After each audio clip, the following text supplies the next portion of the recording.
તો હું લોકેશનની વાત કરું તો અમારું લોકેશન ડિંડોલી પ્રાઇમ લોકેશન કહેવાય, કેમ કે બાજુમાં ફ્લાવર ગાર્ડન છે અને લેક આવી જાય છે અને સોસાયટીની એક્ઝેક્ટ પાછળ આપણું એસએમસીનું કમ્યુનિટી હોલ આવી જાય છે. શું તમે પણ ડિંડોલીના પ્રાઇમ એરિયામાં શાનદાર બંગલાની શોધમાં છો? તો આવો આજે જ મુલાકાત લો અમારા પ્રોજેક્ટની.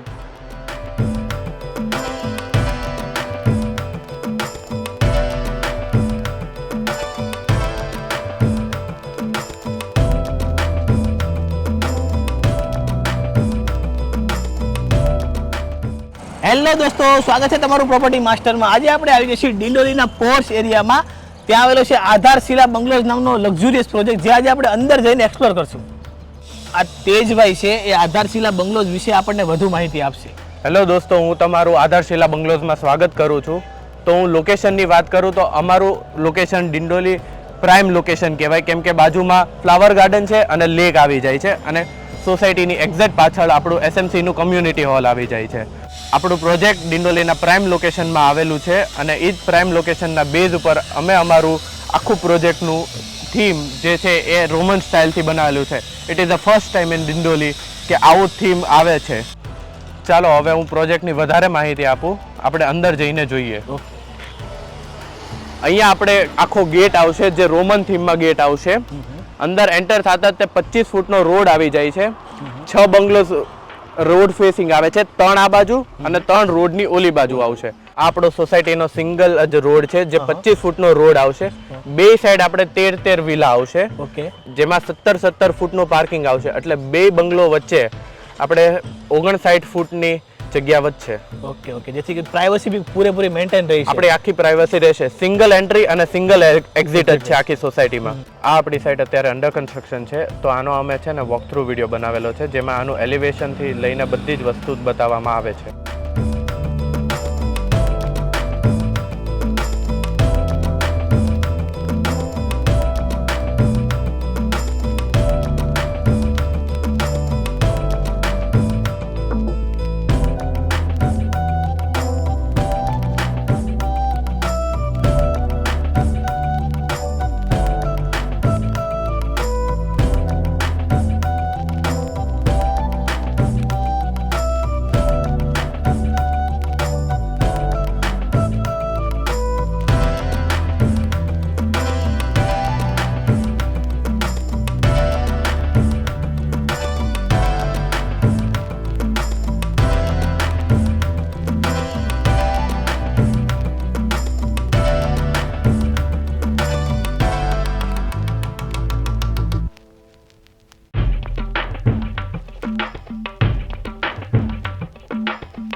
અહીંયા આપણી બંગલો કેવો બનશે એનું સેમ્પલ બીજી સાઇટ ઉપર અમારી રેડી છે.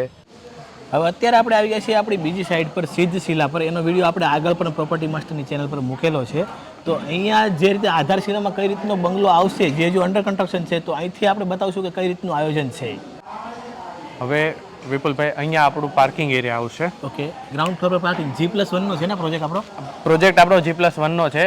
એટલે કેવું આવશે કે આપણે ફર્સ્ટ 17 ફૂટનો આપણે મેં જેમ કીધું કે પાર્કિંગની સ્પેસ આવશે, એની પછી આપણો ગ્રાઉન્ડ ફ્લોર ચાલુ થશે અને ફર્સ્ટ ફ્લોર આવશે, જે આમાં ઓલરેડી છે. અંદરનું આપણું કન્સ્ટ્રક્શન કઈ રીતના આવશે એ સેમ અહીંયા છે, આપણે રેડી જ છે, એ હું તમને બતાવું.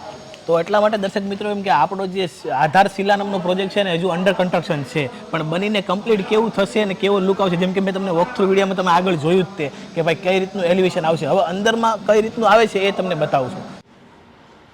આ આપણું પાર્કિંગ એરિયા છે. ઓકે, પાર્કિંગ એરિયા પણ ખૂબ જ મોટું આપ્યું છે આપણને. અને આ તો પણ પેક પાર્કિંગ એરિયા છે, એ આખું ઓપન પાર્કિંગ એરિયા આવી જશે. ચાલો વિપુલભાઈ, હવે આપણે બંગલોની અંદર એન્ટ્રી કરીએ. હવે અંદર એન્ટ્રી કરતા તે આપણું લિવિંગ એરિયા આવી જાય. આ તમે સિટિંગ જોઈ શકો છો કઈ રીતના છે. એલ શેપ સિટિંગ આપેલું છે. એલ શેપ આખું સિટિંગ આવી જાય. આ 10% ની સિટિંગ એરિયા છે. ઓકે. એની સામેની સાઈડ આપણું ટીવી યુનિટ આવી જાય છે. ઓકે. વોક ટીવી યુનિટ પણ ખૂબ જ મોટું આપેલું છે. હા, તમે જુઓ સોફાથી ટીવી યુનિટની સ્પેસ જુઓ તમે. બે વિન્ડો આપેલી છે આપણને. આ એક વિન્ડો છે, આ એક વિન્ડો છે, એટલે વેન્ટિલેશનનું પણ પ્રોપર રહી છે. લિવિંગ એરિયાની અટેચ જ તે આપણે ડાઇનિંગ એરિયા આવી જાય છે. આખી સ્પેસ આવી જાય મોટી. ડાઇનિંગ સ્પેસ પણ ખૂબ જ મોટો આપેલો છે. એની અટેચ જ તે આપણે કિચન આવી જાય છે. ઓકે. કિચન એલ શેપમાં કિચન આવી જાય. કિચન એરિયાની અટેચ જ તે આપણો વોશ એરિયા આવી જશે. ઓકે. કિચન એરિયાની એક્ઝેક્ટ બાજુમાં આપણો માસ્ટર બેડરૂમ નંબર 1 આવી જાય. એ હું તમને બતાવું. આપણે અટેચ ટોયલેટ બાથરૂમ પણ આવી જાય છે સાથે.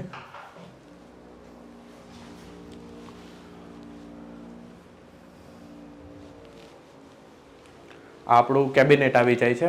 વોર્ડરોબ એરિયા પણ આપેલો છે તમે જુઓ. એટલે વોર્ડરોબ આપેલા છે, કિંગ સાઇઝ બેડ આપેલો છે અને અટેચ વેસ્ટર્ન ટોયલેટ આપેલું છે. ઘણું જ મોટું પ્લાનિંગ, તો પણ જગ્યા રહી છે. સારું પ્લાનિંગ છે. આપણે અહીંયા સ્ટોર એરિયા આપેલો છે. અમે એલ શેપમાં કેબિનેટ કરાવેલું છે. પછી જેને જેમ માહિતી પડે એ રીતના. ઓકે. જેની જેવી રિક્વાયરમેન્ટ હોય એ પ્રમાણે કરી. હા, એ રીતના કરી શકે. આપણે આ સ્ટોર એરિયાની એક્ઝેક્ટ પાછળ આપણે કોમન વોશરૂમ આવી જશે. ઓકે. તમે જોઈ શકો છો. અને બાજુમાં વોશ બેસિન આવી જશે. ઓકે. વોશ બેસિન ને કોમન વોશરૂમ મહેમાનો માટે. લિવિંગ એરિયાની બાજુમાં તે આપણે સ્ટેરકેસ છે. ચાલો આપણે ફર્સ્ટ ફ્લોર ઉપર જઈએ. ચાલો વિપુલભાઈ, હવે આપણે આવી ગયા છે ફર્સ્ટ ફ્લોર ઉપર. જેમાં 3 બેડરૂમ આવશે. ફર્સ્ટ આ ચિલ્ડ્રન બેડરૂમ આવશે. અહીંયા આપણે ઓપન હોલ રાખ્યો છે, પણ પાર્ટીશન કરી શકે. ઓકે. હું તમને સેકન્ડ બેડરૂમમાં લઈ જાઉં. ચાલો આપણે સેકન્ડ બેડરૂમમાં જઈએ. હવે આપણે બેડરૂમમાં આવી ગયા છે. અને જેમ તમે જોઈ શકો છો, આ આપણો કિંગ સાઇઝ બેડ છે, જે 6.5 ફૂટનો આવશે. તો કિંગ સાઇઝ બેડ આપેલો છે ને, તો બેડની ત્રણેય સાઈડ જગ્યા છે. ને જો તમે બેડરૂમમાં ક્યાંય તમને છે ને વોર્ડરોબ એરિયા નથી. વોર્ડરોબ એરિયા આપણે છે ને અલગથી પ્લાનિંગ કરેલું છે. એ પાછળની સાઈડ આપેલા જો અહીંયા. જેથી તમને બેડરૂમની પૂરેપૂરી જગ્યા છે ને યુટિલાઇઝ કરવા મળે. એટલે પૂરું પ્લાનિંગનું ધ્યાન રાખેલું છે.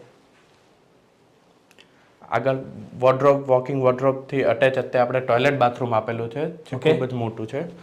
તમે જોઈ ખૂબ જ મોટું આપણને અટેચ વેસ્ટર્ન ટોયલેટ આપેલું છે. જેવી રીતે 7 સ્ટાર રિસોર્ટમાં હોય ને એ ટાઈપના કન્સેપ્ટથી ડેવલપ કરેલું છે. વેન્ટિલેશન માટે અહીંયા વિન્ડો પણ આપેલી છે. વિન્ડો પણ ઘણી મોટી આપેલી છે, જેથી વેન્ટિલેશનનું ને સનલાઇટનું પ્રોપર રહી છે. ફર્સ્ટ ફ્લોરનો 3rd માસ્ટર બેડરૂમ ઉપર જઈએ અને આમ 4th માસ્ટર બેડરૂમ. ઓકે. હવે તમે જેમ જોયું સેકન્ડ માસ્ટર બેડરૂમમાં સેમ એ જ રીતના આ આપણો ડિઝાઇન છે. આ પણ 6.5 ફૂટનો બેડ છે. પ્લસ અલગથી આપણે ટીવી યુનિટ આવી ગયું અહીંયા અને વોકિંગ વોર્ડરોબ પાછું આવી ગયું. ઓકે. તમે જુઓ દર્શક મિત્રો, આમાં આપણા બેડરૂમમાં કિંગ સાઇઝ બેડ મૂકેલો છે. બંને સાઈડ આપણા ડ્રોવર છે, તો પણ બેડની ત્રણેય સાઈડ જગ્યા રહી છે. ને પ્લસ અહીંયા પણ આપણને ટીવી યુનિટ આપેલું છે ને અહીંયા વોકિંગ વોર્ડરોબ આપેલા છે. તો પણ બેડરૂમમાં ક્યાંય જગ્યા તમને છે ને સ્પેસની કોઈ કમી જ નહીં લાગે. વોકિંગ વોર્ડરોબની અટેચ જ તે આપણો ટોયલેટ બાથરૂમ આવી જાય છે. ટોયલેટ બાથરૂમ એરિયા પણ ખૂબ જ મોટો આપેલો છે. હવે વિપુલભાઈ, તમે આ જે સેમ્પલ જોયું એ આપણા સિદ્ધશિલાનું છે. ઓકે. હવે હું તમને જે કહું કે આપણે આધારશિલાનું પણ સેમ આવું જ કન્સ્ટ્રક્શન આવશે અંદરથી, બટ આ 20x39 છે અને એ 20x45 આજુબાજુનું કન્સ્ટ્રક્શન આવશે. ઓકે. અને દર્શક મિત્રો, તમે જોયું જેમ કે આમાં જે કન્સ્ટ્રક્શન છે ને એનાથી બધી વસ્તુ થોડી થોડી તમને મોટી મળવાની છે, કેમ કે આ 20x39નું છે ને ઓલું 20x45 આજુબાજુનું આવવાનું છે. એટલા માટે ને સેમ આનું ખાલી એલિવેશન છે ને રોમન થીમ બેઝ પર આવશે. અમારો આ વિડીયો જોવા માટે આધારશિલા પરિવાર તરફથી તમારો ખૂબ ખૂબ આભાર. તો ખૂબ જ સરસ માહિતી આપી તેજભાઈ, થેન્ક યુ. તો આથી આજની આપણી સફર. જો વિડીયો તમને ગમ્યો હોય તો અમારી ચેનલને લાઇક કરો, શેર કરો અને સબસ્ક્રાઇબ કરવાનું ભૂલતા નહીં.